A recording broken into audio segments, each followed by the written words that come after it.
The strange thing about being ignored is that it's so subtle, and it often happens in complete silence. This guy, Habib, worked at a prestigious firm. But during meetings, he would carefully explain his ideas, and the room would respond with a strange, polite emptiness. Heads nodded. Someone checked their laptop. The conversation moved on as if his words had dissolved into the air. 2 minutes later, someone else would repeat the same idea. And suddenly everyone was listening. "That's actually a good point," the manager would say. Habib would sit there quietly, staring at his notebook, feeling something between embarrassment and confusion. It happened again the following week. They were discussing a product delay. Habib cleared his throat. "I think the real problem is that the suppliers changed their delivery schedule," he said. "If we adjust the timeline by 2 weeks," no one responded. The project manager kept talking. Then Melissa, one of the senior analysts, leaned forward. "You know what might help?" she said. "The suppliers changed their delivery schedule. If we move the timeline by 2 weeks, we could stabilize production." The manager nodded immediately. "Exactly. That makes sense." Habib felt heat climb up the back of his neck. He wasn't angry, just invisible.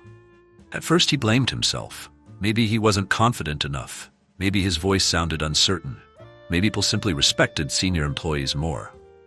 But the strange thing was this. Outside meetings, people liked him. They asked him questions. They respected his work. Some even came to him for advice.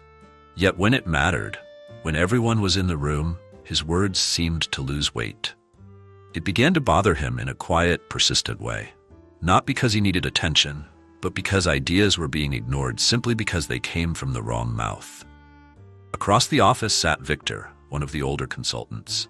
Victor had been in the company for almost 20 years. He spoke rarely in meetings, but whenever he did, people listened carefully. Habib had noticed that.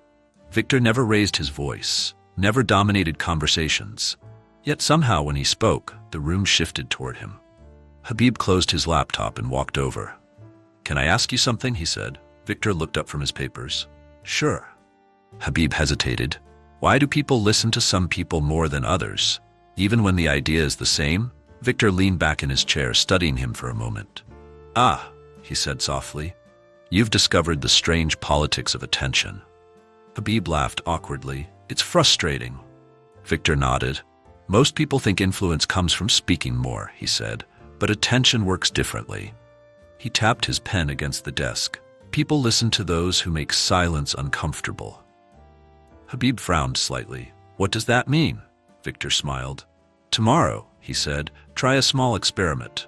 When the team gathered for their weekly strategy meeting, Habib sat quietly, notebook open. Halfway through the meeting, the discussion turned to customer complaints. The manager looked around the table. "Any ideas?" Habib felt the familiar hesitation rise in his chest. Normally, he would speak quickly, almost apologetically, trying to get his thought out before someone else did. But he remembered Victor's words. People listen to those who make silence uncomfortable. So instead of rushing, Habib did something different. He waited. Not long, just a moment longer than felt natural. The room grew slightly quiet. A few people looked up. Then Habib spoke. "We're solving the wrong problem." His voice was calm, not loud, just clear. Then he stopped. He didn't rush to explain. The room paused. The manager looked at him. "What do you mean?" Habib kept his tone steady. "We're trying to fix complaints after they happen," he said. "But if we track the 3 issues that cause most of them, we can eliminate the complaints entirely." Again, he stopped. No long explanation, just space. People leaned forward slightly. "What issues?" Melissa asked.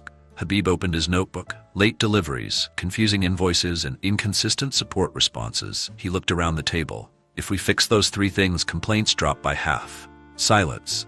But this time it was a different kind of silence. Not dismissal, consideration. The manager slowly nodded. "That's actually a strong point." Habib felt something shift in the room, subtle but real. For the first time, people weren't talking over him.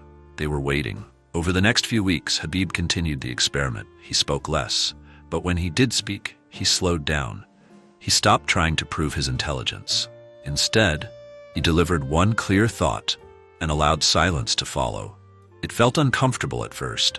Most people rush to fill silence because it feels awkward.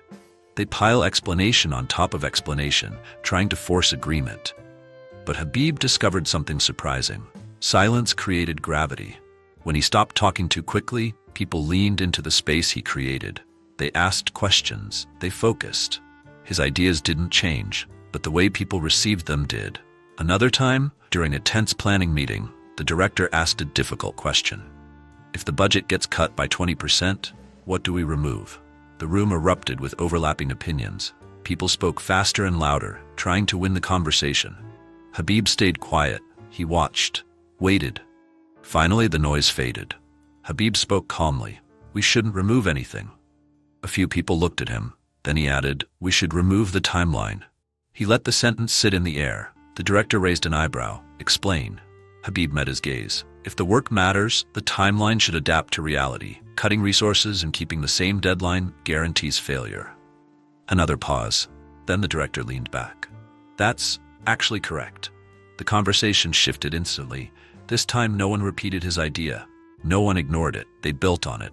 Later that evening, Habib passed Victor near the elevators. Victor smiled. So, he said, how did the experiment go? Habib laughed quietly. You were right. Victor nodded. Most people try to command attention, he said. But attention isn't taken, it's invited. Habib thought about the meetings, the silence, the shift in how people reacted. It's strange, he said. I'm saying less than before. Victor smiled again. Exactly. He pressed the elevator button. The real psychological trick, he said, is understanding that people don't listen to noise.